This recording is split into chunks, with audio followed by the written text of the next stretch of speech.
So my name's Peter Thompson. I'm an online running coach and a sports massage therapist. And in recent years, I've taken on challenges such as running 44 marathons in 44 countries in 44 consecutive days and running the 2018 Tour de France in 68 days. But I'm not here to talk about those things. I'm here to talk about how to start out running.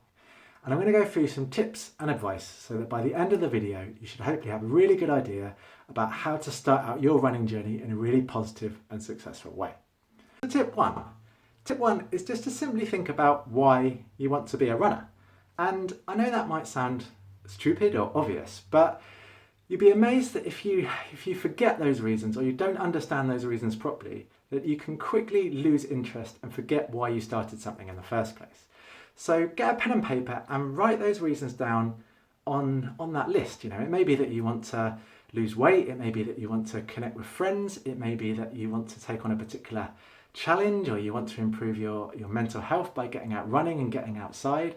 So write all those things down and put them on your fridge or put them by your bed, that kind of list, so that when you're struggling with your running journey, which you will, because there are times when it will be really, really difficult, as well as times when it will be amazing, that you've got that list to come back to, just to remind yourself.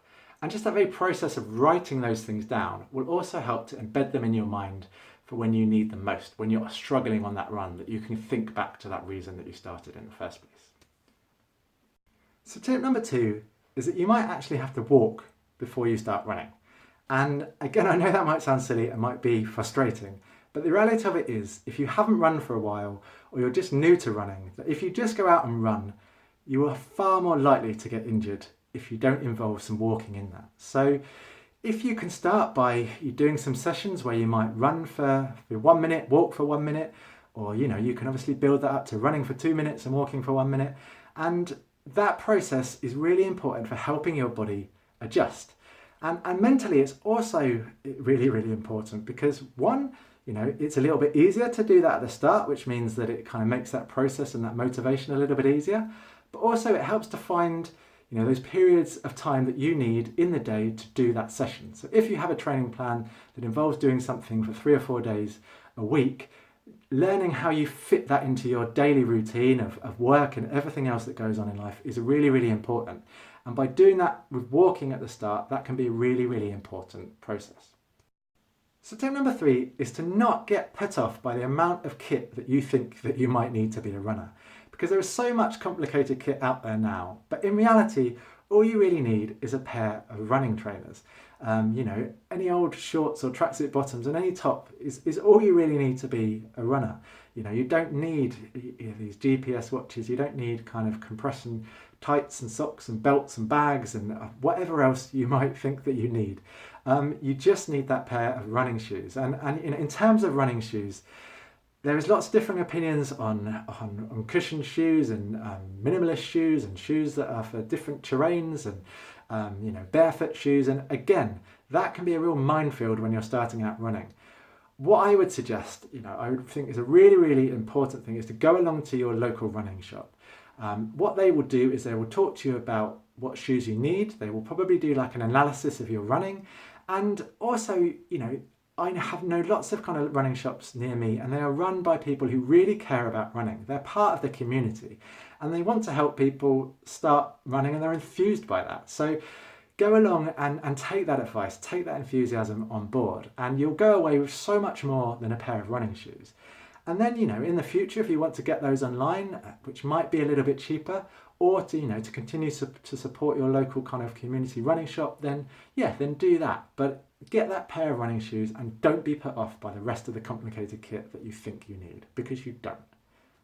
Tip number 4 is to take control of the things that you can. So when you're starting out running, there can be many fears that you have about things like, you feeling that you might not look or feel like a runner, or just not knowing where to run where you can feel comfortable. So you can control those things. So for example, not feeling like you can be a runner or you fit in as a runner. I would suggest you go along to any running race, go along to a park run, go along to any community running race, or just look online on YouTube at videos from the London Marathon, and you will see that nowadays there are so many different types of people running. It's not just men in short shorts. There are all types of people. So by going and seeing that, it will hopefully make you feel that you can belong in that environment. So you can take control of that. The next thing would be, if you don't feel like you know somewhere comfortable that you can run, you may not feel comfortable running in certain places, don't go and run in a busy area, get put off running and, never go back to it. You can decide and have a think about where you want to run that's going to suit you best. You might like running in busy places, but if you don't go and run in them. Find those places that work for you. So take control of those things or other things that are fears that you have about running. So tip number 4 is to use people, and not in a horrible way, but people care about you, and it is really important that when you start out on something that you use that support, because when you're doing something new, it can be hard to have that confidence in yourself about what you're doing, and it can be hard to be proud of yourself that you're starting something new. So tell the people you care about, and you will get that enthusiasm and positivity back from them, and use that. Use it as well, because if you want to take someone with you on your running journey, if you've got a friend that you think, well, actually this might really benefit them as well, you can work together, which is really, really positive. Or if you want to go along to a running club, you can use other people there. Or if you want to be part of like an online running club, like Lonely Goat, for example, or something like that, there are online communities. So you can use that support from other people to really help start your running journey. And tip number 6 is that it's really important to remember that time does not matter. When you start out on your running journey, time does not matter. But similarly, it doesn't have to matter at all, because yes, time can be really beneficial in being able to, have a focus and having a goal. But equally, it can put you off by, being scared that you're not good enough, or that you didn't run something in a particularly quick time. So, you shouldn't be running with those people, or that you're not a real runner. Ridiculous. I know so many runners who are very quick who don't enjoy running as much as people who run a lot slower. So you may be running a lot slower, but you are getting so much more out of it than other people, and you will you get quicker as you go along, and you'll get quicker if you want to get quicker, and if that's something that matters to you. But it doesn't have to matter to you. So be proud of your time. So when somebody asks you after a race what time you did, don't say, be really negative about what you did, because you did something amazing by being there and by running. So be proud of that, and be proud of the times that you did. And time really doesn't have to matter. It's up to you whether it matters.